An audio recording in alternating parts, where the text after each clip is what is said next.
السلام علیکم ورحمۃ اللہ وبرکاتہ نحمدہ ونصلی ونسلم علی رسولہ الکریم اما بعد فاعوذ باللہ من الشیطان الرجیم بسم اللہ الرحمن الرحیم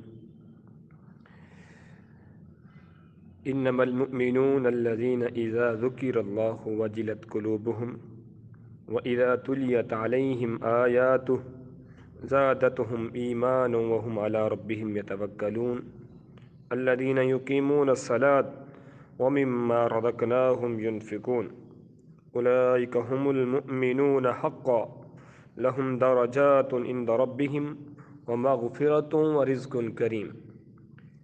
صدق اللہ العظیم۔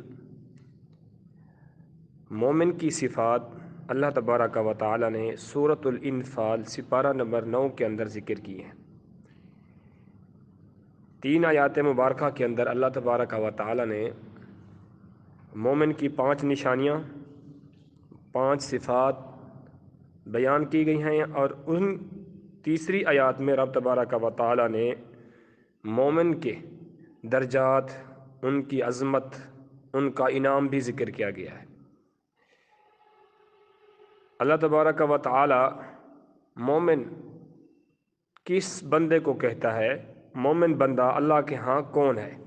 یہ نہیں ہے کہ ہر بندہ کلمہ پڑھ لے اور ایمان والا بن جائے، نہیں۔ مومن بندے کے لیے ضروری ہے الا الذین آمنوا وعملوا الصالحات۔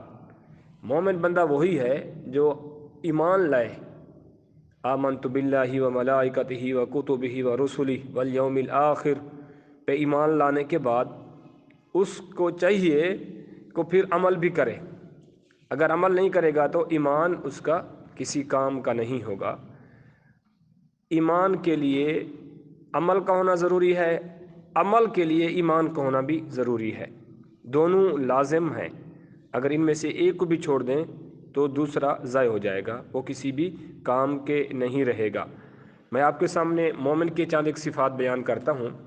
سب سے جو پہلی صفت ہے انما المؤمنون الذین اذا ذکر اللہ وجلت قلوبہم، بے شک مومن وہ لوگ ہیں اذا ذکر اللہ، جب اللہ کا ذکر کیا جاتا ہے تو وجلت قلوبہم، ان کے دل ڈر جاتے ہیں۔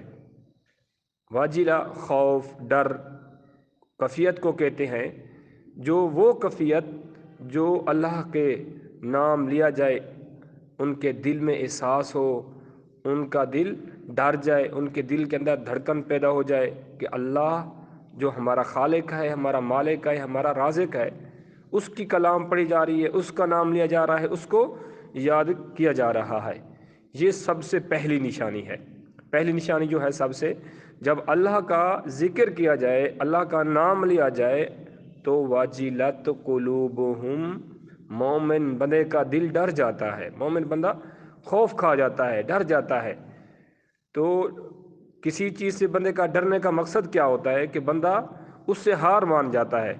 اللہ ہمارا خالق ہے، ہمارا رازق ہے، تو سرزر ہم اس کی مخلوق میں سے ہیں، اور مخلوق بھی سب سے افضل ہے، انسان سب سے افضل مخلوق میں سے ہے۔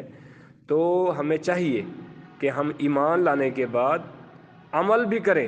عمل اگر کریں گے تو ایمان نہیں ہوگا تو کوئی فائدہ نہیں ہے۔ پہلی شرط کیا تھی مومن بندے کے لیے؟ وہ رب کا، قرآن کی، جب رب کا ذکر کیا جائے، رب کا نام آ جائے، رب کو یاد کیا جائے تو وہ ڈر جاتا ہے۔ جو اللہ کو یاد کرتے ہیں نا، وہ کسی برائی کے قریب نہیں جا سکتے۔ اور دوسری چیز کیا ہے؟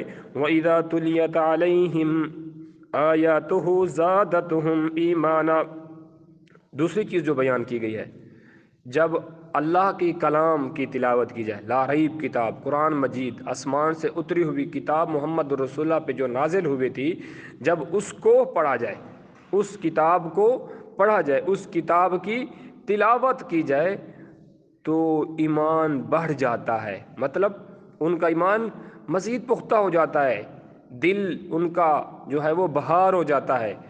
ایمان جب بڑھتا ہے تو انسان ہمیشہ خوش ہوتا ہے۔ انسان کو جب کبھی کسی موقع پہ خوشی ملتی ہے تو انسان وہ خوشی جو ہے بڑے جوش کے ساتھ مناتا ہے۔ مومن کے لیے یہی خوشی ہے، وہ قرآن اٹھائے اور اس کی تلاوت کرے۔ افلا یتدبرون القرآن ام علی قلوب اقفالها، تو قرآن کو ہم لوگوں نے قرآن کو کیسے پڑھنا ہے؟ قرآن اٹھایا اور 2-4 صفحے تیزی سے پڑھ دیے، نہ اس کو سمجھا، نہ اس کا معنی سمجھا، نہ اس کا مفہوم سمجھا، نہ اس کے حالات سمجھے، اس کے اندر لکھا کیا ہوا ہے، یہ چیز ہم نہیں سمجھتے۔ ٹھیک ہے آپ پڑھیں، آپ کو بھی ثواب مل رہا ہے، لیکن جب قرآن کے اندر ہم غور و فکر کریں گے، قرآن کو پڑھیں گے، ہمیں قرآن آنے والے حالات بھی بتاتا ہے، ہمیں قرآن جو ہے سابقہ حالات بھی بتاتا ہے، موجودہ حالات بھی بتاتا ہے۔ ٹھیک ہے، تو قرآن پڑھنے سے ہمارا ایمان بڑھتا ہے، مومن بندے کا ایمان جو ہے وہ بڑھتا ہے۔ مومن بندے کی تیسری نشانی کیا ہے؟ وَعَلَىٰ رَبِّهِمْ يَتَوَكَّلُونَ، وَعَلَىٰ رَبِّهِمْ يَتَوَكَّلُونَ، وہ اپنے رب پہ توکل کرتا ہے، اپنے رب پہ بھروسہ کرتا ہے، اس کو یقین ہوتا ہے جو بھی مجھ پہ مصیبت آئے گی، تکلیف آئے گی، جو بھی مجھے ملا ہے، جو نہیں ملا، یہ سب میرے رب کی طرف سے ہے، کچھ اور اس دنیا میں کوئی نہیں ہے، کوئی نہ دینے والا ہے، نہ کوئی لینے والا ہے، نہ کوئی تکلیف دینے والا ہے، نہ دکھ دینے والا ہے، نہ سکھ دینے والا ہے، تو کون ہے؟ وَعَلَىٰ رَبِّهِمْ يَتَوَكَّلُونَ، بس اس کا بھروسہ ہوتا ہے، اس کو یقین ہوتا ہے کہ میرا ایمان ہے، میں اللہ پہ بھروسہ کر رہا ہوں۔ اور چوتھی نشانی جو ہے الذین یقیمون الصلاۃ، نماز قائم کرتے ہیں، مومن بندہ نماز پڑھتا ہے، دکھلاوے کی نماز نہیں۔ نماز کیسی ہے؟ الذین هم فی صلاتہم خاشعون، ایسی نماز ہے جس کے اندر خشوع خضوع ہوتا ہے، وہ مومن ہے۔ وہ ایسی نماز نہیں آیا اور جلدی جلدی نماز پڑھی اور چلا گیا۔ اللہ کے نبی صلی اللہ علیہ وسلم مسجد میں بیٹھے ہیں، ایک آتا ہے مسجد میں، صحابی آ کے نماز پڑھتا ہے، اس نے ایک کون میں نماز پڑھی کہ اللہ کے رسول کو السلام علیکم رحمۃ اللہ کہتے ہیں، میرے پیارے پیغمبر کہتے ہیں وعلیکا ارجی فصلی انک لن تصلی، لوٹ جاؤ دوبارہ نماز پڑھ، تو نے نماز نہیں پڑھی۔ آ کے وہ پھر دوبارہ نماز پڑھتا ہے، پھر وہ اسی طرح جلدی جلدی پڑھنا شروع کیا، پھر آ کے سلام کرتا اللہ کے رسول نے، پھر وہی کلمات دوبارہ ارجی فصلی انک لن تصلی، تو دوبارہ جا کے نماز پڑھ، نماز نہیں پڑھی، 3 مرتبہ اس نے ایسے کیا۔ پھر اللہ کے رسول سے کہتے ہیں کہ مجھے نماز میں غلطی ہے یا میں غلط پڑھ رہا ہوں، مجھے بتائیں۔ اللہ کے نبی نے اس کو نماز بتائی، نماز کے اندر صرف ایک چیز تھی جو اس کے اندر خامی ہو رہی تھی، وہ کیا تھی؟ کہ وہ جلدی جلدی پڑھ رہا تھا۔ نماز جو ہے وہ جہاں قیام ہے اس کو پورا کیا جائے، جہاں رکوع ہے اس کے اندر پورا رکوع کیا جائے، پوری اذکار کیے جائیں، جو سجدے کے اذکار ہیں وہ سجدے میں پورے کیا جائیں، جو تشہد کے اذکار ہیں وہ پورے پڑھے جائیں، تب ہم جو ہے نماز ہماری مکمل ہوگی۔ نماز کے اندر ہمارا لقاء ہوتی ہے، اللہ سے ملاقات ہوتی ہے، ہم ایسے سمجھیں کہ ہم اللہ کو دیکھ رہے ہیں، اگر نہیں دیکھ تو اللہ تو ہمیں دیکھ رہا ہے نا، اللہ تو ہمیں دیکھ رہا ہے۔ اور 5ویں جو نشانی ہے وہ مما رزقناہم ینفقون، اللہ اکبر، اللہ ہمیں رزق دیتا ہے نا دنیا میں، تو ہم اس کو ایسے ہڑپ کر لیں تو بہت بڑی زیادتی ہے۔ اللہ ہمیں دیتا ہے تو کس لیے دیتا ہے؟ اس لیے دیتا ہے کہ آپ کو میں دے رہا ہوں، آپ ان لوگوں کو بھی دیں جو میں نے آپ کو دیا ہے، جو حقدار ہیں، جن کے پاس کچھ نہیں ہے، جو اس چیز کے قابل نہیں ہے کہ ان کا شام کا ہو تو صبح کا نہ ہو، کپڑے نہ ہوں، ان کے پاس بستر نہ ہوں، ان کے پاس کچھ نہ ہو، تو ان کو بھی دینا۔ آپ کے پاس وافر مقدار میں پڑا ہے تو آپ ان کو دیں۔ میں آپ کو ایک چھوٹی سی مثال دیتا ہوں، من ذا الذی یقرض اللہ قرضا حسنا فیضاعف له اضعافا کثیرا، میرا رب کہتا ہے کہ میرا بندہ میں نے جو رزق دیا ہے نا، اس رزق کو جب تک تو میرے راہ پہ خرچ نہیں کرے گا، اگر خرچ کریں گا تو مجھے رب کو کیا دے گا؟ قرض بھی کیسا ہوگا؟ قرض حسنا، قرض حسنا وہ ہوگا میرا رب تجھے لٹا بھی دے گا اور فیضاعف له اضعافا کثیرا، بہت زیادہ عطا بھی کرے گا، دگنے سے بھی زیادہ میرا رب تجھے دے گا۔ ہم دے کس کو رہے ہیں؟ اللہ کو دے رہے ہیں؟ نہیں، اپنے محلے والوں کو دے رہے ہیں، اللہ کے حکم کے مطابق جو حقدار ہیں ہم ان کو دے رہے ہیں۔ ہمارے پاس رزق ہے، ہم ان کو دے رہے ہیں جو حقدار ہیں، تو میرا رب کہتا ہے ان کو دے رہے ہو تو میں رب عرش پہ بیٹھ کے تم پہ خوش ہو رہا ہوں، اور تجھے ایک کے بدلے 70 اور 100 گنا زیادہ عطا کر دیتا ہوں۔ ٹھیک ہے، آپ ایک ایسی مثال سمجھیں، اب جب زمین پہ فصل کاشت کرتے ہیں تو ایک بوری جو ہے آپ 4-5 کنال میں وہ اس کا بیج جو ہے آپ چھڑکتے ہیں، تو جب فصل کاٹی جاتی ہے تو وہ 15-20 بوریاں 40-30 بوریاں نکل آتی ہیں، وہ کدھر سے نکل آئیں؟ وہ میرا اللہ کہتا ہے میں نے دی ہے نا آپ کو، تو پھر انہی میں سے جو ہے وَآتُوا حَقَّهُ یوم حصاد، جب فصل کاٹ لو تو میرا حق بھی دو۔ اسی طرح زکوٰۃ کا مسئلہ ہے، اسی طرح فطرانے کا مسئلہ ہے، اسی طرح عشر کا مسئلہ ہے، اور اسی طرح صدقے کا مسئلہ ہے۔ ہم سارا کچھ خود کھا رہے ہیں تو یہ ہمارے لیے جائز نہیں ہے۔ مومن بندہ جو ہے وہ اللہ کی راہ میں خرچ کرتا ہے۔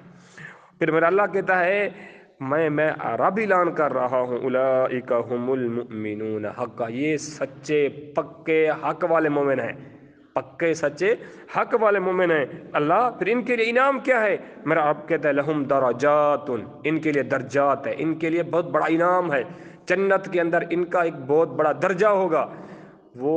پھر میرا رب کہتا ہے دوسرا انعام کیا ہے؟ عند ربہم ورزق ومغفرۃ، اور ان کی مغفرت ہے، ان کے سارے گناہ میں رب معاف کر دیتا ہوں، میں رب ان کے گناہوں کو دھو کے ان کے گناہوں کو نیکی کے اندر بدل دیتا ہوں۔ یکفر عنکم سیئاتکم ویدخلکم جنات تجری من تحت الانہار، اور پھر میرا رب کہتا ہے ورزق کریم، میں رزق بھی عطا کرتا ہوں، ایسا رزق جو پاک صاف ہو، عزت والا ہو، کریم والا ہو۔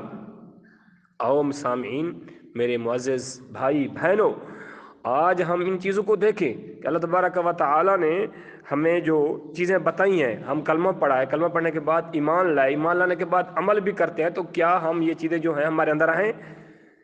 تو اللہ تبارک و تعالی عمل کی توفیق دے۔ آپ کا بھائی قاری محمد رفیق، مدرسہ محمدیہ تحفیظ القرآن والحدیث، الرحمہ اسلامک سینٹر۔ والسلام ورحمۃ اللہ وبرکاتہ۔